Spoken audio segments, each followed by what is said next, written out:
मैं बहुत छोटी थी और मैं उसे भैया बोलती थी। मुझे नहीं था पता कि मेरे साथ आगे क्या होने वाला है। परिवार वाले भी उसकी मनसा भांप नहीं पावत है। दोस्तों, आज की कहानी एक 8 साल की बच्ची की है। एक अजीब और गरीब निकल कर आ रही है ये कहानी दोस्तों, घटना जो कि वाकई कहीं न कहीं सोचने वाली है। देश की राजधानी दिल्ली की मैं यहाँ बात करता हूँ दोस्तों। देश की राजधानी दिल्ली में जब 8 साल की बच्ची के साथ दरिंदगी करके उसकी हत्या कर दी गई तो लोगों ने जाना, चर्चा का विषय बन गया घटना। हैरान रहे लोग दोस्तों, हैरान रहे थे लोग जानकर इस मामले को। जहां आपको बता दूं, लगभग आज से 1 साल पहले की मैं यहाँ बात कर रहा हूँ। 4 अगस्त 2022 की मैं यहाँ बात करता हूँ दोस्तों। जब आपको बता दूं 21 अगस्त के आसपास, यानी 4 अगस्त की लड़की की हत्या की जाती है और 21 अगस्त को दिल्ली के यमुना खादर इलाके के पास से बच्ची की लाश मिली। पुलिस को लाश मिली दोस्तों, पुलिस को सूचना दिया गया। कुछ लोगों ने जब लाश को देखा, पुलिस मौके पर पहुंची। लाश गल चुकी थी क्योंकि लाश हत्या के 10 से 15 दिन बाद मिली थी।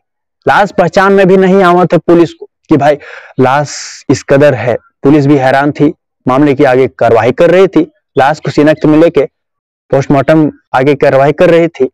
और यहाँ बता दूं, उसकी पहचान भी सही से नहीं हो पा रही थी। और जिसके बाद आखिरकार पहचान की गई दोस्तों लड़की की, और जिसके बाद जो है सच्चाई सामने आई।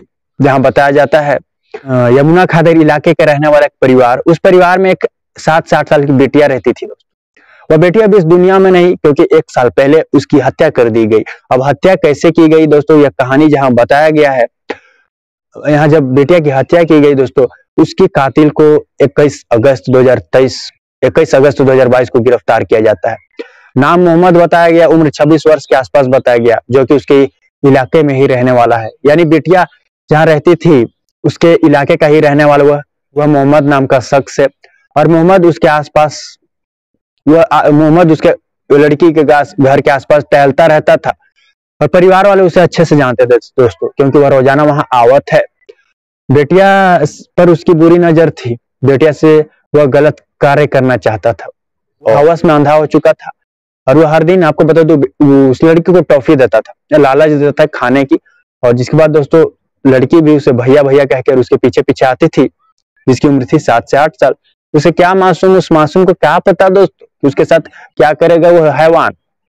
तो परिवार वालों को भी नहीं पता, और परिवार वाले भी उस दरिंदे की मनसा को भांप नहीं पावत है उस शख्स के। इसके बाद जहां बतावल जाते दोस्तों, 4 अगस्त 2022 की यह बात है, जब लड़की देर शाम, आपको बता दो, लड़की को उसने चॉकलेट देने की लालच से, आपको बता दो, अपने पीछे पीछे वह अपने घर से करीब 2 से 3 किलोमीटर दूर ले गया एक सुनसान जगह में। और जिसके बाद वहां लड़की के साथ उसने गलत किया, लड़की के कपड़े फाड़े और रेप किया। बच्ची विरोध कर रही थी। 7 से 8 साल की बच्ची क्या कर सकती है दोस्तों, और उसकी उम्र थी 25 से 26 वर्ष के आसपास। लड़की के साथ उसने गलत काम किया, और जिसके बाद उसकी हैवानियत यही नहीं रुकत है। अब उसे लगता है कि मैं पकड़ा जाऊंगा, और जिसके बाद मुझे तो जेल हो जाएगी, सजा हो जाएगी। और जिसके बाद उसने अपनी बता दो बच्ची की हत्या कर दी, गला रेत कर हत्या कर दी। लाश को ठिकाने लगा के वहां से फरार हो चुका था, अपने घर आ चुका था दोस्तों। लेकिन पुलिस, आपको बता दूं, परिवार वालों कहने पे उसकी गिरफ्तार किया लगभग 21 अगस्त 2022 में, क्योंकि वह बेटिया के आसपास रहता था। बेटिया को ज्यादातर टॉफी खिलाने का लालच देता था, तो परिवार वालों को शक था दोस्तों। उसे जब पूछताछ की गई तो वह कबूल नहीं करत है। कड़ी से पूछताछ के बाद उसने कबूल किया और बताया कि उसने ही उस बच्ची की हत्या की। रेप के बाद विभिन्न धाराओं में उस पर मामला दर्ज करके उसे जेल भेज दिया गया था दोस्तों। अब 8 साल की बच्ची की दोस्तों खाने की लालच देकर उस दरिंदे ने ऐसा हैवानियत का काम किया। दिल्ली की यह घटना बताई जाती है दोस्तों। जो इस घटना को आप इस तरह देखते हैं, और ऐसे ऐसे हैवानों को सजा कैसे होनी चाहिए, अपनी राय जरूर दे। फिलहाल इस वीडियो में दोस्तों इतना ही। अगली सच्ची घटना के साथ मुलाकात होगी। जय हिंद, जय भारत।